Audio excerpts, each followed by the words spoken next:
Okay, good morning, everyone. The topic we want to speak about today is something that is becoming more and more relevant regarding Hilchot Shabbat, and people are asking about different ways how to make money. So the question is, they have a system that they could make their assets work for them on Shabbat. How? If somebody owns a car, especially if it's a more expensive car, or he's leasing a car, and he's not doing anything with it on Shabbat, he's not driving. So there's an app called Turo, T-U-R-O. They're not paying me for the advertising. I'm just here trying to figure out the halacha. I've been asked this question, and it's actually quite fascinating. Is somebody able to have an app that somebody could rent his car on Shabbat while he's in Bet HaKnesset? Is there any heter for such a thing? So he's in shul, and somebody on Friday told him, I'm going to rent the car out for you on Shabbat. Obviously, he's not allowed to look at his phone or do anything of the like on Shabbat, but he all organized it on Friday in order that person could rent it on Friday, Saturday, Sunday, or let's say they pick it up Friday afternoon and they're driving it for Shabbat and returning it Motzei Shabbat.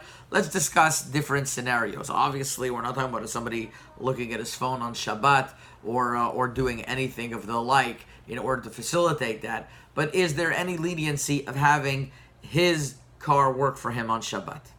So this is actually a very interesting discussion in the poskim regarding Amira La'akub. Let's start with the basics, and I know we reviewed this in the past, but we're going to go over it again regarding certain basics. One is not allowed to tell a goy to do work for him on Shabbat. Kol melacha lo ya'aseh bahem. Some poskim understand it could be even an isur deoraita, where the Bet Yosef and Siman Rish Mem Dalet brings a samag that way. We're not posek that way. We say that Amira La'akum is the Rabbanan. That is the opinion of most poskim.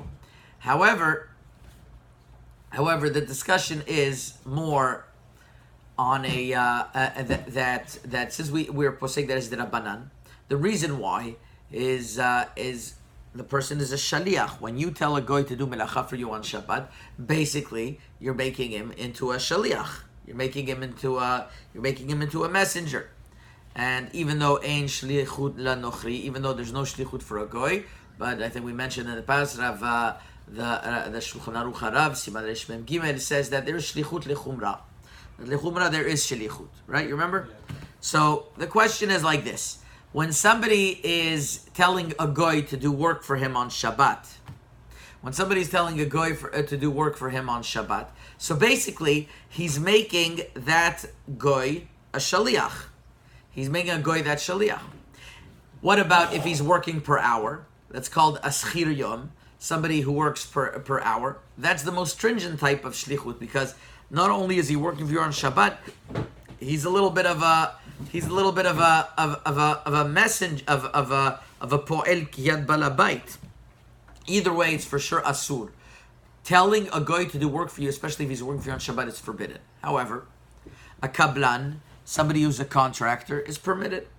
That means, let's say you contract him to do something. Why? Because it's called adata dinav she'afi. He's doing work in his own. These are principles that we spoke about last time. Now, what happens if he wants to build his house on Shabbat? If he wants to build his house on Shabbat, the Shulchan Aruch is posek in Siman Resh Mem Daled Sif Bet that although contractually it's called ada'ata dinafshe, although contractually it's called that he's doing it for his own need, but people think that he's hiring goyim to work per hour. And then there's an isur of marita ayn, of chashad, of marita ayn, whatever you want to call it. People are going to think he's doing malacha for you on Shabbat, and therefore it's forbidden.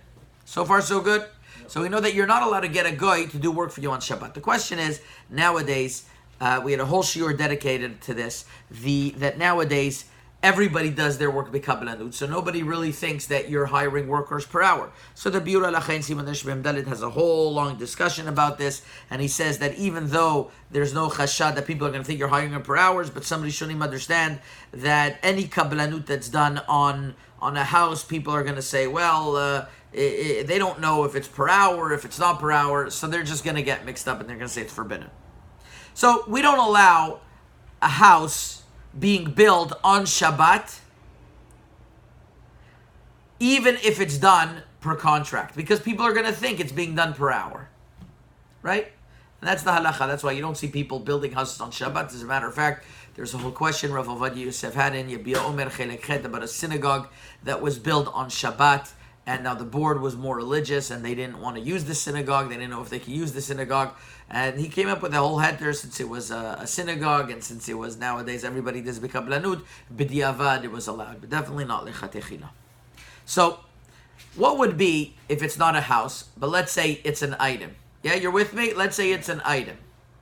Let's say somebody has a boat that everybody knows it's his boat. So Shulchan Aruch says in Siman Resh Mem Daled, Seif Daled, מלאכת פרהסיה, אפילו במטלטלין, כגון ספינה הידועה לישראל, דינה כמו מלאכת מחובר.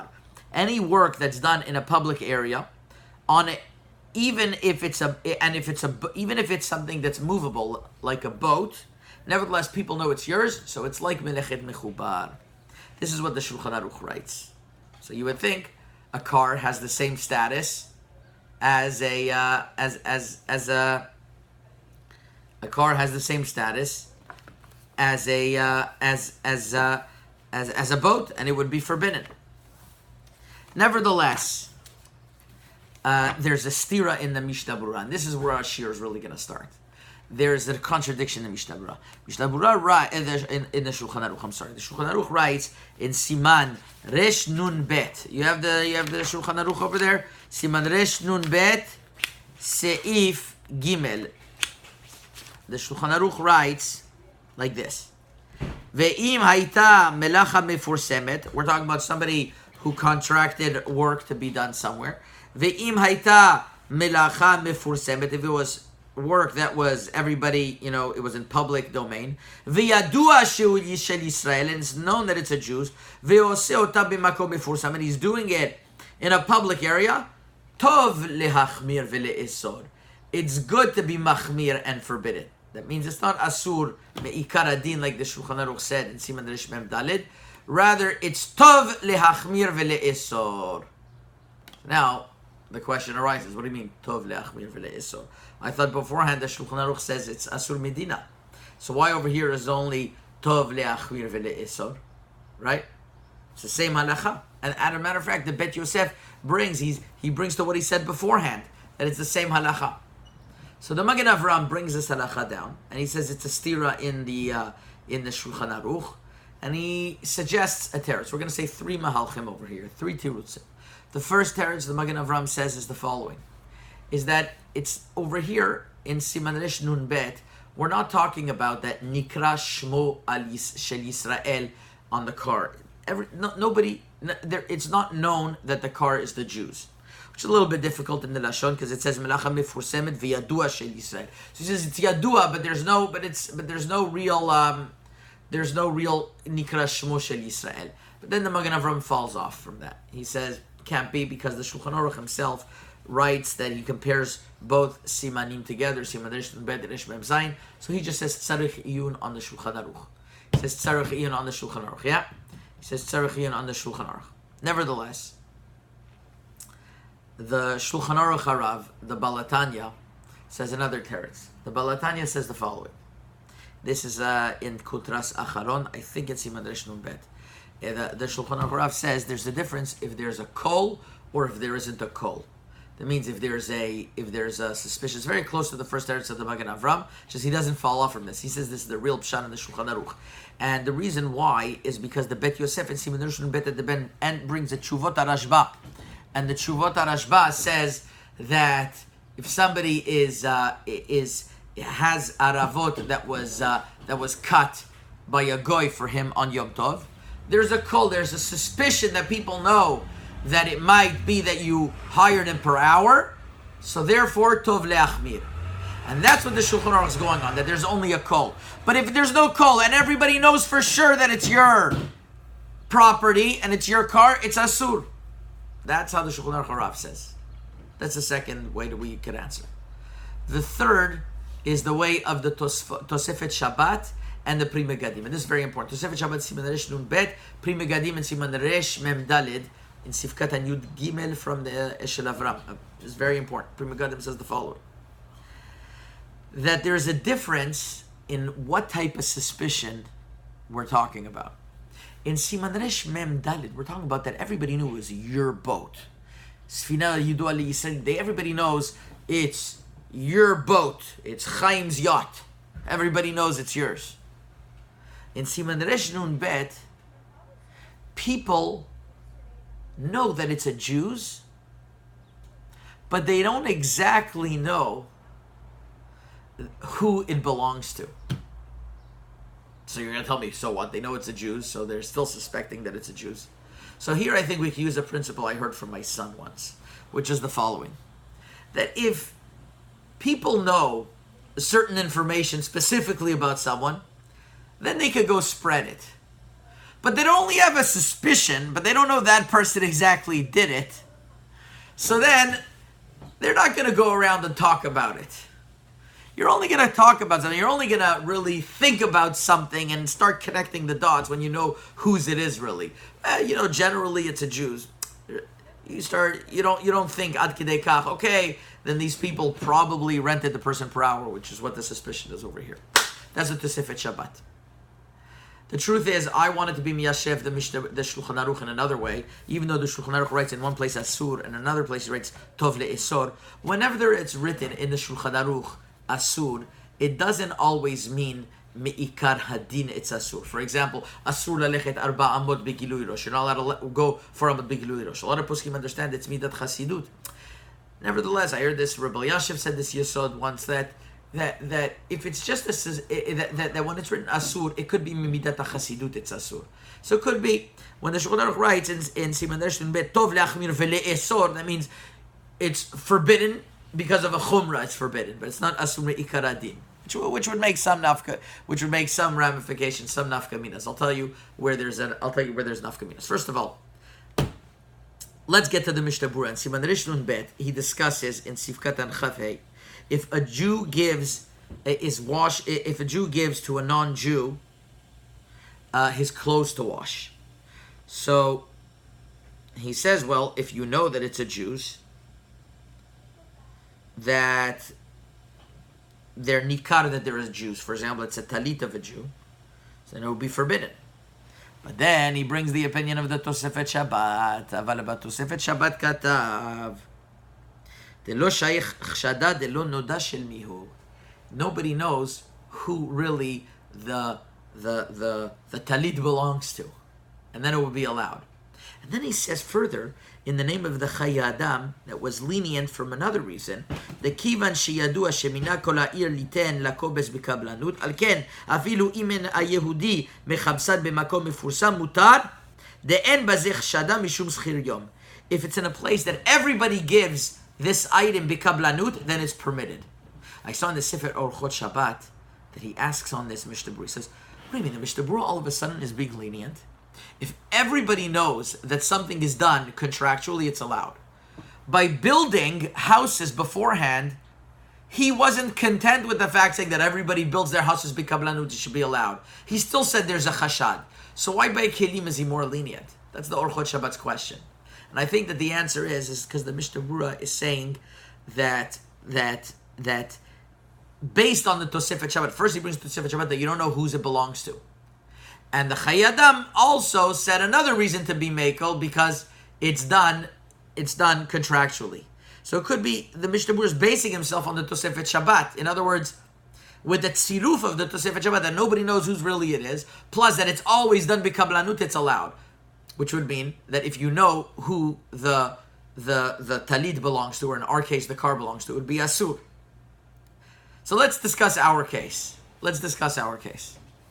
You have, let's first of all, what did we say so far? We said that the Mishtabrua is lenient, that if you have an item that everybody knows is usually rented out and they don't know who it belongs to, it's permitted. There's no chashad. Just like you're allowed to give your car to a mechanic before Shabbat, so you're allowed to give your clothes to the dry cleaner before Shabbat.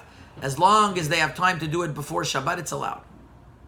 And it could be that even if they don't have time to do it before Shabbat, we said last week that also it could be allowed. It could be there's opinions about that. That's in regards to the Amazon shipping. We spoke about that last week. However, now it comes to the big question. You have an app that's renting out your car. Everybody knows he's driving the car on Shabbat. So here, first of all, we should make a distinction. If it's a car that has a bumper sticker in the back, we want Mashiach now. I actually saw in the Shiurim of Rav Shlomo Miller, Chelek Daled Shabbat, it's called Or Yeshua Yecheskel. It's Shiurim printed that he gave on Shabbat. He gave this example. If everybody knows that it's your car, that would be forbidden. It's in Daf Kuv Zayin. Anybody wants to look it up? If you get that, it's not so common to get those pamphlets, but I could send anybody who wants the information. I could send it to you. You know my email, rabbileber@gmail.com, and I could send you those Mari Mikomot that he says that if anybody has his car that everybody knows it's a Jew's, he says it's forbidden to rent it out. He says it's forbidden to have a non-Jew work on it. He was talking about a mechanic, and he said even lending it to a non-Jew, if people know it's yours, it's a problem. However, what would happen if people don't know it's yours? What would happen if people don't know it's yours? You have a car and nobody knows that it's yours. Well, let's take a look. The Shulchan Aruch says, Sfina Yedua Yisrael Zasur. This is not necessarily called a Sfina HaYedua Yisrael. This is called something that nobody knows for sure it's yours. And maybe even if there's a bumper sticker that says something Jewish, like I belong to this school or whatever else, but nobody knows specifically whose it is, could be that it would be allowed since everybody knows it's being rented out.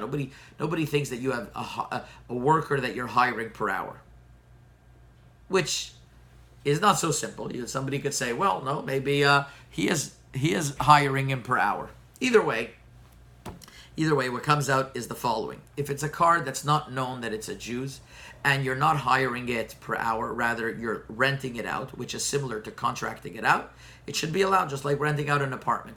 Renting out an apartment is different, but the only difference would be like this, that you can't rent it out specifically only for Shabbat, because then there's another issue called Schar Shabbat, that he's getting, you're paying somebody specifically for Shabbat, just like you're not allowed to hire a babysit and pay her only for Shabbat. It has to be done for a little bit for Friday or for Motzei Shabbat, which is called Behavla'ah. So too, in the app, it has to be a little bit done for Motzei Shabbat or before Shabbat. Anyways, you have to give them the keys beforehand. I don't know how the keys work. Somebody explained to me this morning that's something to do with satellite, that you wherever you are, you let him open up the car. Well, can't do that on Shabbat. You can't tell a guy to do that on Shabbat. You're asking him to do a melacha for you. But if you set up everything before Shabbat and he's running the car and nobody knows it's yours, it would be allowed. Even if he picks it up on Shabbat, somehow you find a way to have some type of lockbox. If it's parked a block away from your house, I've spoken to prominent poskim that they think that it's allowed in such a case. So this is the solution in Turo. You could make yourself a little bit of money if your car does not look like it's a Jewish car. It's just a regular car. And even if it's a Honda Odyssey, you're telling me all the Jews are driving Honda Odysseys. Not necessarily. Not everybody knows that it's Asur. And therefore, you're allowed to use the app, provided a few conditions. Number one, it's not only for Shabbat. There's no problem with Schar Shabbat. Number two, it is not noticeable that it's a Jew's. So even the Shulchan Aruch says it's Asur. That's because everybody knows that it's a Jew's. But if it's not noticeable that it's a Jew's, it would be allowed, and that Chaz v'Shalom, you wouldn't have him pick up the keys on Shabbat. That way, you'd be able to use that app on Shabbat. Chazak u'baruch.